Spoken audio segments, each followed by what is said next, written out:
தமிழ் புத்தாண்டு பரப வருடத்தில் மேஷத்திலிருந்து மீனம் வரை உள்ள ராசிக்காரர்களுடைய பலன்களை பார்க்க போகின்றோம். அடுத்தது பார்க்கக்கூடிய ராசி யாரு? தனுசு ராசி. தனுசு ராசிக்காரர்களுக்கு திருக்கொல்லிக்காடு, திருவாரூர்லேருந்து திருத்துறைப்பூண்டி போகிற வழியில் திருக்கொல்லிக்காடு பொங்கு சனீஸ்வரர் 50 கிராம் விபூதி 50 கிராம் குங்குமத்தை சனி பகவான் பாதத்தில் போட்டு எடுத்துன்னு வந்துட்டாவே போதும். ஞாயிற்றுக்கிழமை அனுமன் வழிபாடு. தனுசுக்கு அர்த்தாசிரம சனி உள்ளது. எக்ஸசைஸ் தான், இல்லைனா முதுகு வயிறு அலர்ஜி இரும்பல் சளி தூந்துடும், ஹார்மோன் குறைபாடு, மற்றபடி எல்லாமே நல்லது நடக்கும். பூர்வீகத்தில் வெளிநாடில் வெளி ஊரில் வீடு நல்லா வாங்குறதெல்லாம் ஏற்படும். சொந்தக்கார மத்தியில் நல்ல பேர் புகழ் ஏற்படும். குடும்பத்தில் காணப்பட்ட இந்த அந்யோன்ய குறைபாடெல்லாம் மாறும். யோக பலத்தை அதிகமாக பெறக்கூடிய ராசி யார்? தனுசு. எதிர்பார்க்காத நல்ல விஷயம், செல்வாக்குகள் கூடுவது, பெரிய அளவுக்கு அதிர்ஷ்டத்தை ஏற்படுத்தும். இழுபறியாக இருந்த நிலைமைகள் படிப்படியாக மாறுவது, தொழில் ரீதியாக அனுகூலம் ஏற்படுவது, உத்தியோகத்தில் அற்புதமான காலகட்டம். அதே போல் கொடுத்த வாக்கிய குடும்பத்தில் வெளிவட்டாரத்தில் காப்பாற்றும். திருமண தடை, புத்திர சந்தான தடை, தொழில் தடை, உத்தியோக தடை, கொடுத்த வாக்கியை டக்குன்னு காப்பாற்றுவது எல்லாமே ஏற்படுவது. நிறைய இன்டீரியர் மாற்றுறது, வீடு கட்டுறது, வீடை மாற்றுறது, ஒரு ஃப்ளாட் பெட்ரூம்லேருந்து 2 பெட்ரூம் போகிறது, நிறைய நிலம் வாங்குறது, தோட்டம் வைக்கிறது, கால்நடைகள் வாங்குறது, பெட் அனிமல்ஸ் வாங்குறது, மீன் வளர்க்குறது, பெட் மீன் வளர்க்குறது, வண்ண மீன்கள் வளர்க்குறது, கிளி வளர்க்குறது, இது போலெல்லாம் உங்களுக்கு பிடித்த விஷயமாக ஈடுபடுவீங்க. இதெல்லாம் தனுசுக்கு நடக்கும். ரொம்ப நல்லது இருக்கும். அனுமன் சாலிசா கேட்கறது நல்லது. அடுத்ததாக பார்க்கக்கூடிய ராசி மகரம். பிள்ளையார்பட்டி காரிய சித்தி மாலை மந்திரம். சனிக்கிழமையில் பக்கத்தில் இருக்கக்கூடிய சிவன் கோயிலில் மாதத்தில் ஒரு முறை அருகம்புல்லும் வில்வத்தை கொடுப்பது. டிசம்பர் வரை 2ஆம் இடத்தில் ராகு, 8ஆம் இடத்தில் கேது இருப்பதனால் வண்டி வாகனத்தில் வித்தைகள் காட்டினீர்கள் என்றால் உங்கள் வித்தைகளை மருத்துவமனையில் தான் காட்க வேண்டும். நரம்பு சம்மந்தப்பட்ட முதுகு தண்டுவட சம்டம்ஸ், ஃப்ரோஷன் ஷோல்டர், மிக கவனம் பார்த்துக்கணும். மற்றபடி எல்லாம் ஏற்றம். சனி விலகிச்சின்னு ரொம்ப கத்தக்கூடாது. குடும்பத்தில் அதீத கவனமாக இருக்கணும். எப்போத்துலேருந்து? ஏப்ரல் 14 கவனமாக இருக்கும். துணை அல்லது துணைவியாருடன் வாக்குவாதம்லாம் பண்ணால் கோர்ட்லேருந்து நோட்டீஸ் வந்துடும். குடும்பத்து விஷயத்தில் அந்நியர் தலையீடு, சொந்தக்காரங்க தலையீடு, யார் தலையீடு வேணாம். புருஷனாக இருக்கட்டும், நீங்கள் போய் சரண்டர் ஆகிடுங்க. பொண்டாட்டியாக இருந்தாலும் நீங்கள் போய் காலில் வந்துடுங்க, யாருக்கு தெரிய போகுது? அவ்வளோதான். பிள்ளைங்க கிட்ட கூட சொல்லக்கூடாது, உங்கள் அம்மா இப்படி, உங்கள் அப்பா இப்படி. பெருசாகிடும். எப்படா நீங்கள் எதாவது சொல்வீங்கன்னு பார்த்துட்டு இருப்பாங்க சொந்தக்காரங்க, ஃப்ரெண்ட்ஸ் எல்லாம். நிறைய பேர் சொல்லுவாங்க, அப்படி குரு 7ல் வரார், வாழ்க்கையை மாற்றி கொடுப்பார். எல்லாம் இல்லை, எல்லாம் மாற்றி கொடுப்பார். குடும்பத்தில் 3 குரங்கு பொம்மை மாதிரி இருந்துன்னு வெள்ளை பெட்ஷீட் அப்படியே சுற்றிக்கின்னு கும்பிட்டுக்கணும். என் புருஷன் நான் திட்டக்கூடாதா? என் பொண்டாட்டி நான் திட்டக்கூடாதா? என் அம்மா நான் திட்டக்கூடாதா? இதெல்லாம் நான் ஒத்துக்க மாட்டேன். திட்டினா தப்பு தான். பயணங்களில் ஆணாக இருந்தால் பெண்கள், பெண்களாக இருந்தால் ஆண்கள் விஷயத்திலும், தொழில் இடத்திலும், பெண் வெளி இடத்திலும், உத்தியோகம் இடத்திலும் ரொம்ப கவனமாக பார்த்துக்கு. சின்ன குழந்தைங்க மேலே ஃபோட்டோக்கு கை கொடுத்தா கூட கையெல்லாம் வைக்காதீங்க. தெரியாத பயணங்கள் சமயத்தில் ஏதோ ஒரு குழந்தை வருதுன்னா கை கொடுக்காதீங்க, கொஞ்சாதீங்க. அதில் வெளிநாட்டிலலாம் ரொம்ப ஜாக்கிரதையாக இருக்கணும். மகரம் கடுமையான சட்டத்துக்கு மாட்டிப்பீங்க. இந்த கிரகம் இப்படி பண்ணோம், செல்வி என்னடா இப்படியெல்லாம் பயமுறுத்துறான், நான் என்னடா பண்ண போகிறேன்னா யோசிக்காதீங்க. என்னை பற்றி வந்து கேள்வி செல்வின்னு சொல்லாதீங்க. நான் ஏன் கேட்கணும்?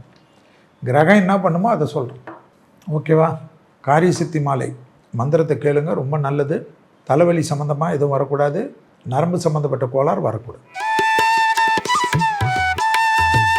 அடுத்ததாக பார்க்கக்கூடிய ராசி கும்பம். திருநள்ளாறு மாதத்தில் ஒரு சனிக்கிழமை பெருமாளுக்கு வெறும் பசுனை, வெண்மலர்கள், வெள்ளங்கள்லாம் வாங்கி கொடுங்க கோயிலில் அன்னதானத்துக்கு. மற்றபடி கும்பத்துக்கு என்ன பார்த்துக்கணும்? காது, மூக்கு, தொண்டை, கழுத்து, கை, கால் இழுத்துக்கிறது. உடற்பயிற்சி கண்டிப்பாக செய்யணும். மகர ராசி, கும்பராசி எல்லாம் சனியுடைய ராசிகள். உடற்பயிற்சி செய்யலைன்னா ஒன்றும் வேலைக்கு ஆகாது.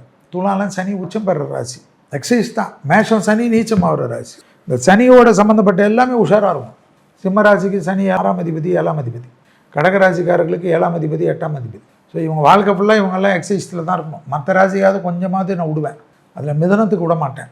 குரு பாதகம். ஹார்ட்டு, கார்டியாக் எக்ஸசைஸ் ரெகுலராக பண்ணக்கூடிய ராசியிலும் மிதனம் வரும். இல்லைனா டப்புன்னு சாப்பிட்றச்சே தூக்கிடும்.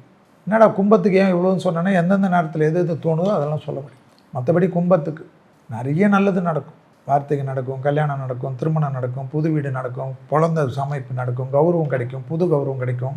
ஆடை ஆபரணமே வாங்காமல் இருந்திருப்பீங்க 4-5 வருஷமாக, நிறைய வாங்குவீங்க. சும்மா இருக்கிறதே டிசைனாக வாங்குவீங்க. நிறைய ஆபரண சேர்க்கை அதிகமாக ஏற்படக்கூடிய ராசி யார்? கும்பம். கொடுத்த வாக்கிய குடும்பத்திலும் வெளிவட்டாரத்தில் காப்பாற்றக்கூடிய அமைப்பு. லாபம், சுபம், சுபவிரயம், ஏற்றம், தொழில், உத்தியோகம், தனிப்பட்ட செல்வாக்கு, இழுபறியாக இருந்த நிலைமைகள் மாறுவது, எதிர்பார்க்காத இடத்துலேருந்து நல்ல செய்தி வருவது, உத்தியோகத்தில் அதீதமான அன்பு, உத்தியோகத்தில் அதீதமான கௌரவம், தொழில் இல்லை, உத்தியோகம் இல்லை, வியாபாரம் இல்லை, படிப்பு இல்லைன்னா கண்டிப்பாக கிடைக்கும். அதில் கண்டிப்பாக ஏப்ரல் 14 உங்களுக்கு நல்லது கிடைக்கும். மே மாதம் 14க்கு அப்புறம் பெரிய யோகத்தை கிடைக்கும். அதே சமயம் டிசம்பர் வரைக்கும் ஜென்மத்தில் ராகு 7 கேது. குடும்பத்திலெல்லாம் வெள்ளை கொடி காட்டணும். துணை அல்லது துணைவியார் விஷயத்தெல்லாம் கோபதாபம் படக்கூடாது. கோளர் பதிக்கம் கேட்கணும், குடும்பத்துக்காகவே கேட்கணும். முடிஞ்சால் காலாஸ்திரி போகிறது, திருப்பாம்பரம் போகிறது, திருநாகேஸ்வரம் போகிறது, கீழ்பெரும்பள்ளம் போகிறது, இது போல் ராகு கேதுக்கெல்லாம் ரொம்ப நல்லது செய்யணும். புரியுதா? சர்பசாந்தி செய்து கொள்ளும். வாழ்த்துக்கள். அடுத்ததாக பார்க்கக்கூடிய ராசி மீனம். உங்கள் ராசியில் தான் சனி வந்து உட்கார்ந்துருக்கார். ஆனால் உங்கள் ராசிநாதனை குரு வந்து உச்சமாகி பார்க்க போகிறார். பெரிய அதிர்ஷ்டம். எக்ஸசைஸ் மட்டும் பண்ணிக்கிங்க. வயிறு அசிடிட்டி, இரிட்டபிள் பவுல் சிண்ட்ரோம், ப்ரோபயாட்டிக்கு, மோஷனில் ப்ராப்ளம், யூரினரியில் ப்ராப்ளம், இதெல்லாம் பார்த்துக்குங்க. உட்காந்து ஏந்துக்கணும். நல்ல முதுகு ஸ்ட்ரென்த்தனிங் பண்ணணும். பண்ணலாம் மாட்டிப்பீங்க. அதுதான் கடகடன்னு 1 மணி நேரம் நல்ல வேர்வை வர்ற மாதிரி பண்ணிக்கிங்க. எல்லாமே அதிர்ஷ்டம். எதிர்பார்க்காத அதிர்ஷ்டம், பெற்றோர் அதிர்ஷ்டம், அனுகூலங்கள், லாபம், சந்தோஷம், முதலீடுகள், அனுகூலங்கள், தொட்டது தொலைங்க வருது. நிறைய தடைகள். எப்படா ஏந்து பண்ணே தெரியாது தூங்கிட்டு இருப்பீங்க. விடிகாலம்பரை ஏந்து கடகடன்னு டெவலப் ஆகிடுவீங்க. மேலதிகாரிகள்லாம் எல்லா ஒர்க்கும் உங்ககிட்ட கொடுத்துருவாங்க. புது கூட்டாளிகள் கிடைப்பது, புது முதலீடுகள் கிடைப்பது, வேற்றுமொழி மனிதர்களால் ஆதாயம் கிடைப்பது. நிறைய ட்ராவல் பண்ணக்கூடிய ராசியில் மீனம் வரும். ஜென்மசனி, பழனி முருகர், ராஜாலங்கார தரிசனம், பழனி முருகருடைய விபூதி, சிரசு நல்ல விபூதியோட கலந்து டெய்லி வச்சுக்கிறது, பழனி முருகருடைய ஃபோட்டோ வச்சு டெய்லி ஒரு அகல் தீபம் ஏற்றுவது, குருவாயூருடைய நாராயணத்தில் 100வது பாட்டு என்று சொல்லக்கூடிய 100வது பாடலை கேட்க கேட்க, அது மலையாளத்தில் இருந்தாலும் கேளுங்க, குருவாயூர் நாராயணியம்னு இருக்கும். அது வந்து பெரிய லெவலுக்கு அனுகூலம், சந்தோஷம். வேலைக்கிழமை மாதத்தில் ஒரு நாள் மகான்கள் தரிசனம், தட்சிணாமூர்த்தி தரிசனம், நவகிரக குரு தரிசனம், எல்லா விதத்துலையும் ஏற்றம். நல்ல காலகட்டம். பராப வருடத்தில் ரொம்ப நல்லது நடக்கக்கூடிய ராசிகளில் மீனம் வருது. ஆச்சரியமாக இருக்கணும். கல்யாணம் நடக்கும், குழந்தை நடக்கும், சுபகாரியம் நடக்கும், வீடுக்கு நடக்கும், உத்தியோகம் நடக்கும், நகைகள் வாங்குவது, பழைய கடன்கள் பைசல் ஆகுறது, தொழிலெல்லாம் அடிமை தொழிலிருந்து தனிப்பட்ட தொழில் தொடங்குறது, வீடு வாங்குறது, ஆடை ஆபரணங்கள் வாங்குறது, எட்ஸெட்ரா என்று பாசிட்டிவாக இருக்கக்கூடிய பாசிட்டிவ் சுற்றி வச்சுக்கோங்க. சும்மா அவனை பற்றி பேசுகிறது, இவனை பற்றி பேசுகிறது, என்னை பற்றி பேசிக்கிறது, நான் எவ்வளோ பெரிய ஆள் தெரியுமான்றது, தற்பெருமை பேசுகிறவங்களாம் விட்டுட்டு போயிட்டேன். எங்கேயாவது அப்படியே சுற்றுங்க. நல்ல நண்பர்கள் தானே கிடைப்பான். அதெல்லாம் ஒன்றும் பெரிய விஷயம் இல்லை. நட்பு கிட்பு எல்லாம் தெய்வம் கொடுக்கும். சில ஏமாற்றம்லாம் பண்ணுவாங்க, போட்டோம். நம்மளை ஏமாற்றி எப்படி நல்லா இருப்பான். தெய்வம் மேலே நம்பிக்கைப்பட்டு போயிடுங்க. அனுமன் சாலிசா கேட்பது, நரசிம்மர் கவசத்தை கேட்பது மிக முக்கியம் என்பதை ஞாபகத்தில் வைத்துக் கொள்ளுங்கள். வாழ்த்துக்கள். இதுவரை மேஷம் முதல் மீனம் வரை உள்ள ராசிக்காரர்களுக்கு தமிழ் புத்தாண்டான பரப வருடத்தினுடைய பலன்களும் அதற்குண்டான எளிய தெய்வ வழிபாடுகளையும் பார்த்தோம்.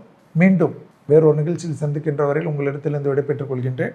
குறிப்பாக பிளாக் அண்ட் ஒயிட் நேயர்கள் அனைவருக்கும் மீண்டும் ஒரு முறை இனிய தமிழ் புத்தாண்டு நல்வாழ்த்துக்களை தெரிவித்து விடைபெற்றுக் கொள்கின்றேன். நன்றி, வணக்கம்.